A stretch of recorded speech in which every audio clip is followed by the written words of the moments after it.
Application number 3 start होने वाली है गॉस लॉ की। उम्मीद है कि पहली दोनों एप्लीकेशंस आप लोगों ने बड़ी ही शिद्दत के साथ आप लोगों ने उन्हें किया होगा, क्योंकि आने वाली जितनी भी एप्लीकेशन है मैंने आपको बताया था सब की सब एप्लीकेशन 5 मार्क्स का वेटेज साथ में लेके आती है। अपने साथ एक न्यूमेरिकल के छोटी सी न्यूमेरिकल लड्डू सी प्रॉब्लम के साथ 3 नंबर की एप्लीकेशन, 2 मार्क्स का न्यूमेरिकल, इस तरीके से उसका मार्क्स पोर्शन कैरी होता है और सारी एप्लीकेशन बड़ी ईजी है। मैंने आपको बताया था कि 3 तरह से हमारे पास डेंसिटी चार्ज का डिस्ट्रीब्यूशन रहता है। पहला length wise linear charge density, second area wise areal charge density, third volume wise. तो हमने लेंथ वाइज जब चार्ज डिस्ट्रीब्यूटेड हुआ था तो हमारे पास इलेक्ट्रिक फील्ड का एक्सप्रेशन आया था lambda upon 2 pi r epsilon naught. ये एक्सप्रेशन हमारे पास आया था। इसमें हम लोगों ने देखा था कि जब एक लेंथ पे चार्ज डिस्ट्रीब्यूटेड होता है तो हमारे पास electric field E 2 pi constant है, एप्सिलॉन नॉट कांस्टेंट है, तो हमारे पास वो आर के इनवर्सली प्रोपोर्शनल आ जाता है। तो इसका ग्राफ हमारे पास कुछ कुछ इस तरह से आया था जो कि एक डिक्रीजिंग ऑर्डर में था ये। और अगर हम देखें तो लैम्डा के डायरेक्टली है, डायरेक्टली इन द सेंस अगर इसकी लीनियर चार्ज डेंसिटी हमारे पास वायर की बढ़ जाती है, डिस्ट्रीब्यूशन ऑफ चार्ज और बढ़ जाता है, तो इसका मतलब इलेक्ट्रिक फील्ड हमारे पास बढ़ जाएगा। तो अगर ई और लैम्डा में आपसे अगर ग्राफ कोई पूछने लगे तो ई और लैम्डा में भी हम लोग ग्राफ बना सकते हैं कि जितना हमारे पास लैम्डा बढ़ेगा उतना इलेक्ट्रिक फील्ड हमारे पास बढ़ सकता है। दोनों में डायरेक्ट रिलेशन है। ओके, नाउ आज का काम स्टार्ट करते हैं। ये तो लेंथ का काम था। अब अगर हमारे पास एरियली डिस्ट्रीब्यूटेड हो चार्ज, तो जब भी एरियली की बात आएगी तो हमारे पास मैंने आपको बताया कि ऐसी कोई भी हम 2D ज्योमेट्री लेंगे। तो इसलिए आज का जो टॉपिक का नेम है that is the electric field due to infinite large thin plane sheet. Word पे ध्यान रखना, ड्यू टू इनफाइनाइट मतलब बहुत बड़ी। इनफाइनाइट का मतलब कोई ऐसा नहीं, एक मैंने आपको बताया था कि इनफाइनाइट का मतलब होता है सिंपल, एक के कंपैरिजन में दूसरी चीज बहुत ज्यादा बड़ी।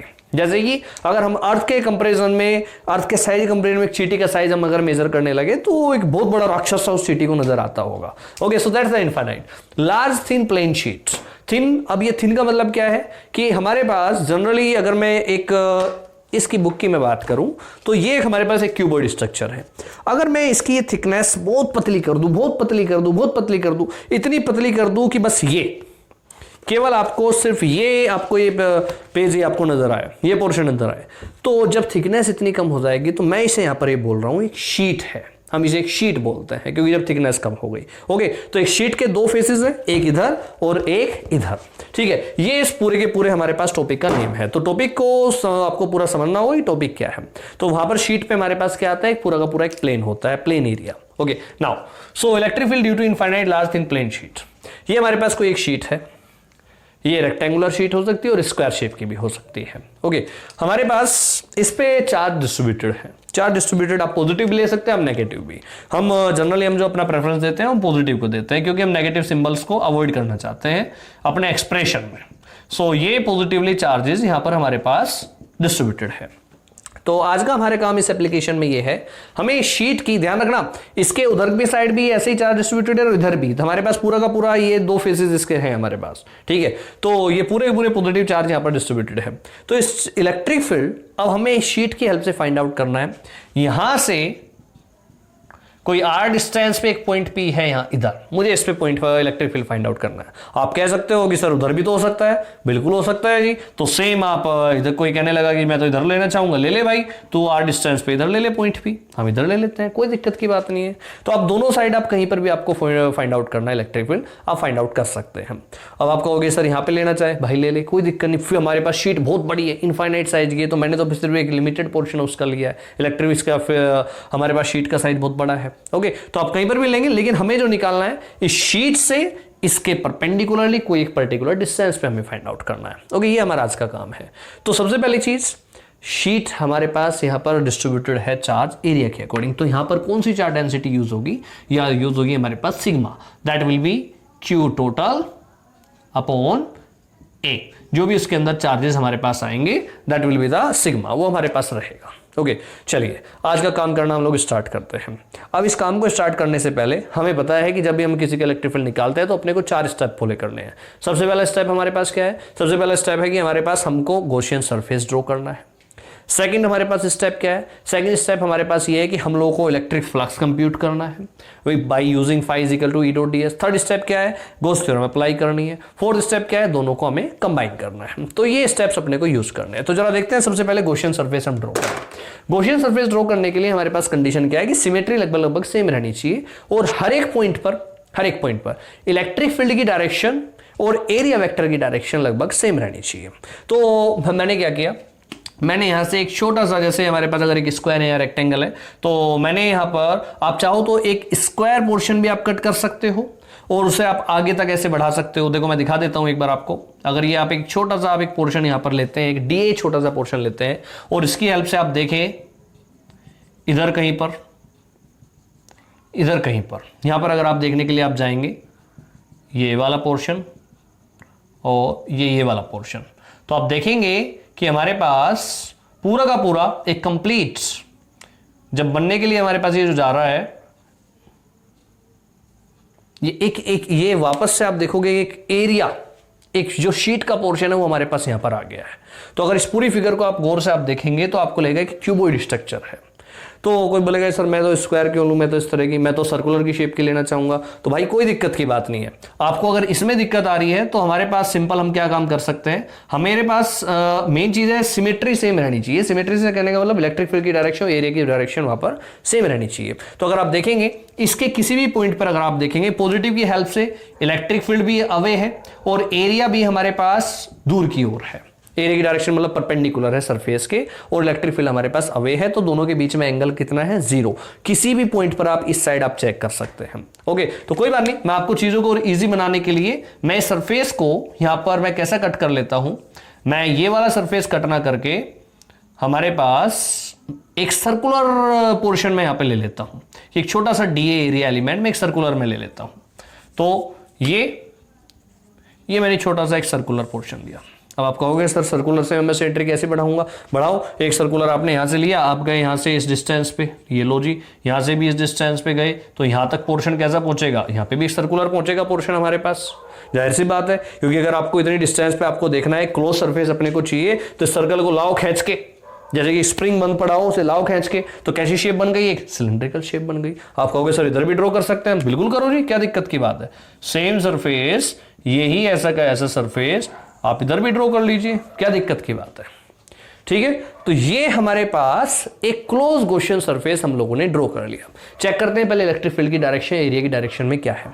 कितने सरफेसेस है पहले देख लेते हैं। सिलेंडर में हम लोगों ने पिछले डेरिवेशन में भी देखा था 3 फेसेस होते हैं, 1, 2 और एक तीसरा कर्वेचर। तो यहां पर भी एक पहला नाम मैं इसे दे रहा हूं फर्स्ट, सेकंड में इसे दे रहा हूं थर्ड, इसका पूरा का पूरा कर्वेचर। ओके, चेक करते हैं। सबसे पहला चीज, इस पूरे के पूरे पोर्शन पे इलेक्ट्रिक फील्ड कहां है? अवे, ये ठीक। एरिया हमारे पास किधर है? पूरा का पूरा हमारे पास उधर की साइड, ये एरिया वेक्टर। तो पूरे के पूरी पेरिफेरी पे अगर आप देखेंगे ई और ए में कितना एंगल है? यहां पर 0 डिग्री हमारे पास यहां पर इनके बीच में एंगल है। ओके, नाउ अब चेक करते हैं जरा इस वाले पे। उधर साइड ये अगर हमारे पास इधर पॉजिटिव है तो उस साइड भी कौन से कैसा चार्ज डिस्ट्रीब्यूटेड है? पॉजिटिव ही रहेगा। तो पॉजिटिव से वहां भी इलेक्ट्रिक फील्ड ऐसे कैसे आएगा? निकल के इस तरफ निकल के आएगा। इसका एरिया भी किधर है? इधर की साइड है। एंगल कितना है जिनके बीच में? 0 डिग्री। Very good. यहां पे चेक करें इस वाले का एरिया आप कट कीजिए। इसका एरिया किधर गया? ऊपर। लेकिन यहां इलेक्ट्रिक फील्ड कैसे जा रहा है? इधर की साइड, इधर जा रहा है। एंगल कितना हुआ जी इनके बीच में यहां पर? Very good, 90 degree. ठीक है, तो हम लोगों ने सबसे पहला काम अपना गॉसियन सरफेस हम लोगों ने ड्रॉ कर लिया। अब गॉसियन सरफेस ड्रॉ करने के बाद हमारे पास अब सबसे पहला काम क्लियर हो गया। सेकंड स्टेप अपने को क्या, हमें फ्लक्स कंप्यूट करना है, total flux. So phi total is equal to, हाँ जी, क्या करना है? Close integral of E dot D. तो ई डॉट डी कितने सरफेस में डिवाइड हुआ जी? 3 में। तो close integral of first surface, इसका नाम बोल लेते हैं हम 1, जो पहले वाला सरफेस है। तो यहां पर हम लोग लिखेंगे इसे E dot D A 1 plus close integral E dot D A 2 plus close integral E dot D A 3। Okay जी, मैं जरा इसे अब देखिए यहां पर इन दोनों के बीच में ई और ए के बीच में एंगल कितना है यहाँ पर 0। तो जब मैं इसे सोल्व करने के लिए मैं यहाँ पे जाऊंगा ई डी ए कोस थीटा यानी कि कोस जीरो की वैल्यू 1, तो मेरे पास क्या बचेगा E integral of D A 1 plus similarly E D A 2। यहां पर भी ई और डी ए के बीच में एंगल कितना है 0। बस एक चीज का ध्यान रखना, हमारे पास हम यहाँ पर वेक्टर क्वांटिटी ले रहे हैं। अगर उधर की तरफ मैं पॉजिटिव एन कैप लूंगा तो इधर नेगेटिव एन कैप, जैसे एनसीईआरटी का आपने एग्जांपल किया था एक अटेम्प्ट तो इसके लिए सिलेंडर के लिए। ओके, सो अगर इधर पॉजिटिव एन कैप है तो इधर नेगेटिव एन कैप होगा। सेम एरिया के लिए अगर इधर पॉजिटिव एन कैप है तो इधर नेगेटिव एन कैप होगा, क्योंकि ये पॉजिटिव एक्स डायरेक्शन है, नेगेटिव एक्स डायरेक्शन है। ओके, तो ये नेगेटिव नेगेटिव मिलकर भी क्या बना देंगे, पॉजिटिव बनाएंगे। सो ई बार इंटीग्रल डी ए 2, ओके, क्योंकि यहां पर एंगल 0 है। नेक्स्ट ये कितना होगा हमारे पास ई डी ए 3, ई और डी ए 3 ये हमारे पास थर्ड पोर्शन है। इसका इंटीग्रेशन होने के लिए हमारे पास कोस 90 आ रहा है। पहले कोस 90 कितना बना देगा इसे टोटल को 0। तो यहां पर कितना बना, इसका एरिया कितना आया A1, यानी कि कितना है ये भी हमारे पास A प्लस E इंटू ये भी कितना है हमारे पास A, ये मैं मैग्नीट्यूड में ले रहा हूं ध्यान रखना। तो टोटल कितना आया 2EA, equation number first, that is total flux due to this sheet. ये हमारे पास सेकंड स्टेप पूरा हो गया। ये हमारे पास फर्स्ट स्टेप था जो कि गॉसियन सरफेस ड्रॉ करना था। अब जरा third step, phi total by Gauss theorem. तो यानी कि Q इनसाइड या Q नेट जितना भी हमारे पास उस गॉसियन सरफेस के अपॉन एप्सिलॉन नॉट। ओके जी, तो Q इनसाइड हमारे पास अगर ये पोर्शन के लिए है तो इसमें एरिया कितना ले रहे हैं हम, यहां पर ए एरिया हमारे पास ले रहे हैं। तो कितना आएगा अगर मैं बात करूं यहां से, तो सिग्मा इंटू ए, Q की वैल्यू मैं यहां से निकाल लेता हूं, that is sigma into A upon epsilon not. तो तीसरा स्टेप भी हमारे पास कंप्लीट हो गया। तो last step fourth, from first and second दोनों को आप इक्वल रखवाइए। दोनों को जब आप इक्वल रखेंगे कितना आएगा 2EA is equal to sigma A upon epsilon naught, A से ए फिनिश।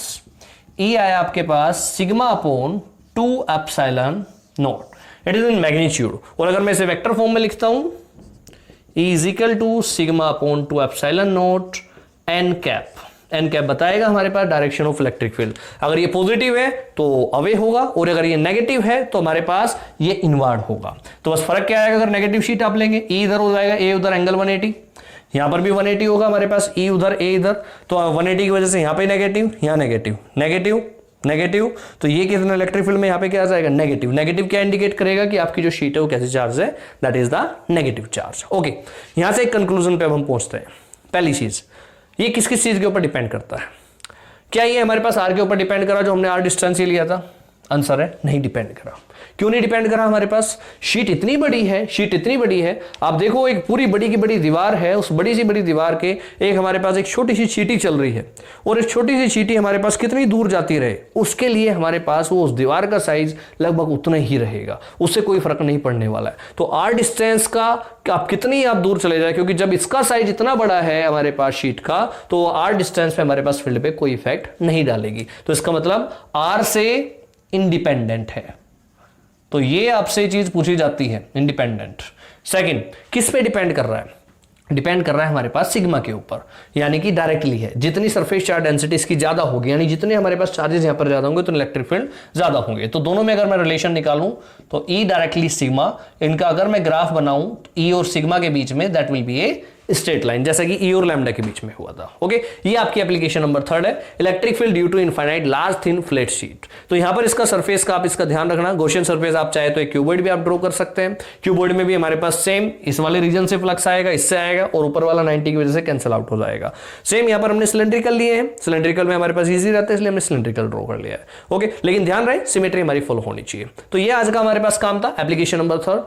कल मिलेंगे मोस्ट एप्लीकेशन के साथ, जिसमें एक न्यूमेरिकल प्रॉब्लम भी आपके सामने आने वाली है। ओके, तो आज के लिए एक चीज ध्यान रखना, टॉपिक में इनफाइनाइट का मतलब बहुत बड़ी शीट्स, सेकंड थिन मतलब थिकनेस बहुत कम हमारे पास, और दूसरी चीज यहां पर हमारे पास एरिया के अकॉर्डिंग चार्ज डिस्ट्रीब्यूटेड हुए हैं, तो इसलिए मैंने यहां पे कौन सा लिया है, सरफेस चार्ज डेंसिटी मैंने यहां पे ली है। ओके, सबसे पहला स्टेप मैं दोबारा रिपीट कर देता हूं, अपना गॉसियन सरफेस ड्रॉ किया है। सेकंड, गॉसियन सरफेस कैसा ड्रॉ करना है कि पूरे के पूरे पोर्शन पे इलेक्ट्रिक फील्ड और एरिया की डायरेक्शन हमारे पास सेम रहे, जैसे कि यहां थी और यहां पर पूरे कर्वेचर पे आप देखेंगे 90 है। सेकंड स्टेप फाई टोटल आप फाइंड आउट कीजिए। थर्ड स्टेप आप phi total by Gauss theorem find out कीजिए। फोर्थ स्टेप, आप दोनों को इक्वल रखिए, ये इलेक्ट्रिक फील्ड का मैग्नीट्यूड वेक्टर टर्म में निकालने के लिए मैंने इसे वेक्टर फॉर्म में लिख दिया है, और ये हमारे पास इसका डिपेंडेंट और independent. It's all about the electric field due to infinite thin plane sheets. Thank you very much.